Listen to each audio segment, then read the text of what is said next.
ಸಾಮಾನ್ಯ ಜ್ಞಾನ. ಒಗಟನ್ನು ಬಿಡಿಸಿ. ನಾನು ಅರಳುತ್ತೇನೆ, ಆದರೆ ನಾನು ಹೂವಲ್ಲ. ಬಿಸಿಲಿಗೆ ಬಾಡುವುದೂ ಇಲ್ಲ. ಹಾಗಾದರೆ ನಾನು ಯಾರು?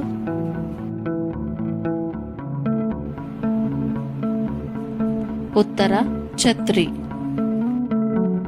ಚಿಕ್ಕವನು ಒಬ್ಬರಿಗೆ ಬಡಿಸುವಷ್ಟರಲ್ಲಿ ದೊಡ್ಡವನು 12 ಮಂದಿಗೆ ಬಡಿಸಿರುತ್ತಾನೆ. ಉತ್ತರ ಗಡಿಯಾರ.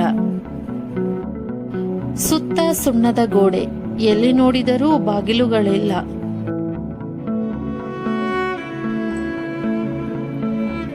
ಉತ್ತರ ಮೊಟ್ಟೆ. ಕಪ್ಪು ಕಂಬದ ಮೇಲೆ ಲಿಂಗಪ್ಪ ಕುಂತಾನೆ, ಹಾಗಾದರೆ ನಾನು ಯಾರು?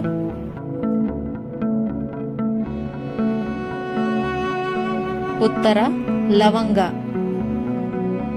ಚಳಿಯಲ್ಲಿಯೇ ನನ್ನ ಜನನ, ಬಿಸಿಲಲ್ಲಿಯೇ ನನ್ನ ಮರಣ. ಹಾಗಾದರೆ ನಾನು ಯಾರು?